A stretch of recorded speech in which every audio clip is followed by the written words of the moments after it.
Che al primo giorno della sua esperienza qui al Napoli gli hanno chiesto un aggettivo per questa squadra e lei ha risposto: voglio una squadra sfacciata. E allora le dico, stasera siete andati sotto di un uomo, l'infortunio di Zielinski, avete sbagliato un calcio di rigore e comunque questa squadra è andata a prendersi i 3 punti. Quanto è orgoglioso e quanto è contento della sfacciataggine, immagino, non solo di questa squadra. Sì, è da questi esempi qui che poi rimane facile andare a analizzare e a dare poi spiegazione delle parole, perché soltanto da quello che succede, dai comportamenti dentro il campo, si può trarre delle conclusioni forti dove la squadra poi ne prende atto e è in grado poi di riproporle. È corretto quello che lei ha detto, nel senso che nel primo tempo siamo partiti un po' lentamente. Venezia era bravo, Zanetti aveva impostato bene la partita, ad abbassarsi nella metà campo, a tenere tutti questi uomini dentro il campo, ci costringeva con i terzini a spingere e poi loro ripartivano dritto per dritto.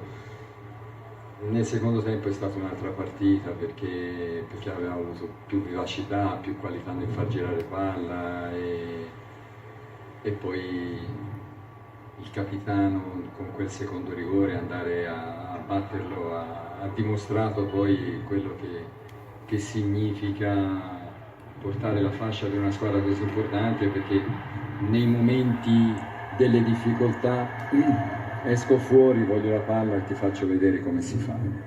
Fede. Ciro Ferrara. Ciao mister, ciao Ciro. Ciao. Ci sei mancato in questi 2 anni sia da un punto di vista tecnico ma anche da un punto di vista comunicativo, direi, alla grande. No, volevo chiederti, oltre alla qualità di trasmissione palla, mi è sembrato, almeno nella prima parte di gara, che ci fosse un po' di lentezza nel farlo girare, quindi a maggior ragione loro si chiudevano soprattutto centralmente. È stata una mia sensazione oppure è stato così? È stato corretto quello che hai detto. Nel secondo tempo sia Koulibaly ma molto di più Manolas siamo entrati a stanare il centrocampista di parte, a creare poi degli spazi dove andare a giocare nonostante l'inferiorità numerica. Il primo tempo l'abbiamo fatta girare troppo lentamente e forse anche troppo distanti dalla linea degli attaccanti del Venezia, dovevamo andare a puntarli di più. Grazie. Stefan Schwocke per Luigi Pardo. Mister, buonasera, sono contento di rivederla anch'io dopo tanti anni. Niente, volevo chiedere, ho visto giocatori come Elmas, come Politano, come Osimhen rincorrere fino dentro la propria area di rigore per difendere e dare una mano ai compagni. Questa è una cosa che ho visto che lei vuole trasmettere tantissimo alla squadra e da quello che si è visto oggi si sta riuscendo alla grande. Noi diciamo sempre le stesse cose, cioè che la partita è un contenitore che va riempita di cose e ci sono calciatori che hanno delle qualità riconoscibili, toccabili, però poi dentro i 90 minuti debbono mettere anche qualcosa d'altro e quelli che tu hai, quelle qualità che tu hai richiamato adesso servono di completamento per far recuperare squadra, per far recuperare palla ai difensori e la squadra avere tutti lo stesso comportamento anche dentro le... Sì, credo che Piera avesse l'ultima domanda. Sì, mister, dopo questo momento di silenzio, no, volevo tornare ancora su Insigne, nel senso che le parole che lei ha detto all'inizio della partita sono parole importanti, no? Proprio l'insegnamento, l'esempio, il comportamento. In campo la sensazione è che nei momenti difficili di questa partita vi siete aiutati. C'era il suo applauso subito dopo il rigore sbagliato da parte di Insigne, c'era l'incitamento che Insigne ha chiesto al pubblico subito dopo l'espulsione. Quanto è importante, quanto è leader questo giocatore? Ma questi calciatori qui danno la possibilità a quelli che gli giocano vicino di crescere, perché poi se hanno questi atteggiamenti così importanti, così evidenti, vengono poi presi per esempio. E lui è un calciatore che se l'è guadagnata sulla pelle la fascia di una squadra di livello come il Napoli, per cui gli si fanno i complimenti, ma io non avevo dubbi, non ho mai avuto i dubbi, perché è nella sua carriera che lui ha fatto vedere qual è il suo marchio, qual è il suo comportamento. E poi ha fatto bene a richiamare il pubblico, perché per noi il pubblico è veramente qualcosa che ci può dare una mano nei momenti come quello di stasera, e quando poi hanno iniziato a giocare anche loro nelle difficoltà dell'inferiorità numerica, è stato tutto più facile. Spalletti, forse stasera abbiamo capito anche noi cosa intendeva dire con la frase "è bellissimo essere noi", perché vivere questa partita al San Paolo con gli alti e bassi che ha avuto la sua squadra in campo e il sostegno dello stadio, effettivamente deve essere veramente bello essere voi. È vero, è proprio così, e per cui non ci si può lamentare di niente, non ci manca niente, come abbiamo detto ieri in conferenza stampa. Per questo motivo qui, se cominci già mi manca questo, mi manca quello, poi diventi per forza qualcuno che deve entrare nella programmazione di un altro, o sei tu che sai dove andare e quello che fare, o se no entri nel piano di qualche d'un altro, sei destinato a fare il portaborse. Noi non lo vogliamo fare, vogliamo avere la nostra identità, vogliamo avere la nostra forza, e lo dobbiamo far vedere, mettere in pratica fin da subito. Insomma, Spalletti vuole destini forti per questa stagione. Grazie a mister Spalletti. Grazie, bocca al lupo. Ciao Ciro! Ciao, quando... Mi raccomando, vieni a trovare e si va a cena insieme, anche se ti faccio mangiare insalata dopo quando vai a cena. Forse sarà meglio. Volevo dirti che il mister diventerà un grande cultore della parola di Napoli, della napoletanità. Esatto, della napoletanità, quando avrà imparato la parola cazzimma. Ok? Quella la so già. Ok, va bene, allora ci siamo. Un poco in cazzimma la mattenè. Ciao mister, ciao. Grazie a Spalletti. Ha trasmesso, si aspettava di più, è rimasto contento. Mi racconti un po' l'emozione di questo esordio con la casacca napoletana? Ma è chiaro che l'emozione c'è sempre quando si fa un lavoro di questo genere, perché coinvolge il sentimento di molte persone, anche quelle non presenti allo stadio. Se poi questo lavoro lo fai essendo l'allenatore del Napoli, ancora di più, perché ci sono 40 milioni di tifosi del Napoli in giro per il mondo, per cui abbiamo gli occhi addosso di tutti quelli lì, oltre che di quelli presenti allo stadio. E questa partita poi vale più di una sola gara, perché ci sono state delle situazioni che tutte dentro la stessa partita che probabilmente in condizioni normali ci volevano più gare per andarli a chiappare, per andarli a prendere, per poterli poi analizzare.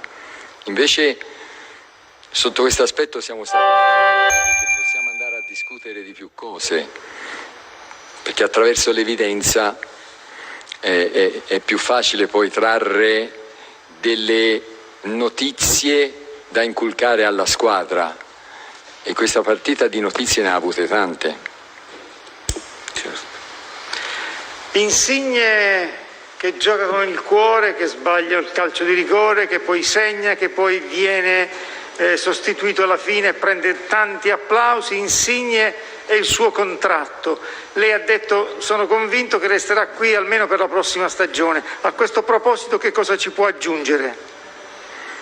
Posso aggiungere soltanto quello che lui ha evidenziato dentro questa gara qui, di essere un leader vero, perché nel momento di difficoltà esce fuori dopo aver avuto diciamo la sfortuna di sbagliare un calcio di rigore, si ripropone per voler battere il secondo e dà poi una spinta importante a quello che è stato il risultato finale, perché ha sbloccato la partita e perché ha fatto poi partecipare il pubblico con questo gol alla gara e quando sono entrati in campo anche loro è stato tutto più facile, la palla è viaggiata più velocemente e c'è da dire che nel secondo tempo, nonostante l'inferiorità numerica, abbiamo capito più quelli che sono stati momenti determinanti della partita, dove c'era da spingere, dove c'era da ragionare un po' di più, dove c'era da tenere palla, dove c'era da andare forte a finire l'azione. La squadra mi è piaciuta molto nel secondo tempo. Concludo da parte mia. L'espulsione di Osimhen come la valuta? Prima di tutto c'è da dire che Aureliano è stato molto corretto quando poi sono andata a parlare e me l'ha spiegata come lui l'ha vista, per cui è chiaro che questo diventa fondamentale. Poi Osimhen deve stare attento con quelle che sono le sue reazioni emotive, le sue reazioni istantanee di quello che gli può succedere intorno, perché è un attaccante forte e di conseguenza tutti i difensori tenteranno di darsi una mano, di aiutarsi anche limitando quella che è l'esuberanza fisica, e le mani addosso degli avversari ce l'avrà sempre, per cui su questo, siccome gli è anche risuccesso, bisogna ci faccia attenzione. Grazie a voi. C'è Sky? Lei di Radio Rai? Buonasera. Buonasera mister, ben trovato. Ben trovato lei. Le sue emozioni, 2 anni dopo l'assenza dalla panchina, vedere il pubblico, no? Con grande entusiasmo, rivedere meglio il pubblico negli stadi, in particolare qui. Guardi, io anche a fine stagione, nell'ultima partita, sarò emozionato come ero emozionato stasera all'inizio del campionato, dopo 2 anni che non allenavo. Perché sono fatto così, è una vita che faccio chilometri e che gonfio palloni e che faccio chilometri dietro a palloni che ho gonfiato, per cui mi rimane abbastanza facile emozionarmi in questo lavoro. E poi ne abbiamo già parlato precedentemente. Il calcio è il cuore del mondo, il calcio è un qualcosa di straordinario che accomuna tutti e che il suo battito batte allo stesso modo ovunque, per cui si va a vedere le partite, ci si interessa di quelle che sono state le gare, i risultati delle squadre, anche se non le vediamo, anche se siamo a casa. Si è parlato degli occhi dei napoletani che ci guarderanno sempre, che ci seguiranno sempre, anche se non abbiamo nessuno a bordo campo, perché indossiamo una maglia importante che dobbiamo riempire di belle cose per i nostri tifosi. A proposito di entusiasmo, la squadra immagino che l'ha entusiasmata, no? Perché sembrava una partita stregata, diciamo la verità, perché ne sono successe tutte negative di tutti i colori, no? Tra l'espulsione di Osimhen, l'infortunio di Zielinski, il primo rigore di Insigne, però non ha dato la sensazione alla squadra di essere in 10, non sembrava. Perfetto, non ne sono successe di cose negative. Sono successe delle situazioni da uno svolgimento di gioco che noi con il nostro atteggiamento possiamo andare a direzionare. Bisogna stare attenti a che atteggiamento si va a mettere poi nelle situazioni, ecco. Noi abbiamo fatto molte cose fatte bene stasera, soprattutto nel secondo tempo, quando ci siamo trovati in difficoltà, e quella è la strada da percorrere. Grazie. Grazie a lei. Sky. Salve, solo una domanda al volo, buonasera. Ciao. Spalletti, Le chiedo, tra le tante notizie, alcune buone, altre meno buone, di questi 90 minuti, qual è il rilievo più significativo che si sente di fare? Qual è la cosa che le ha dato più soddisfazione, che la può aver sorpreso positivamente? La maturità della squadra, quando poi si era giocato un'ora di partita e probabilmente all'inizio così, anche per il ritorno di diversi calciatori che avevano partecipato agli europei, non appunto dal punto di vista fisico, non a rodaggio dal punto di vista fisico, e invece abbiamo avuto quella maturità dentro quella reazione che poi mi ha fatto enorme piacere, dove poi possiamo andare a prendere molte cose da portare per esempio. Grazie mille, buona serata. Grazie a te. Grazie e buona serata a tutti. Ciao Massimo. Ciao ragazzi. Magari tra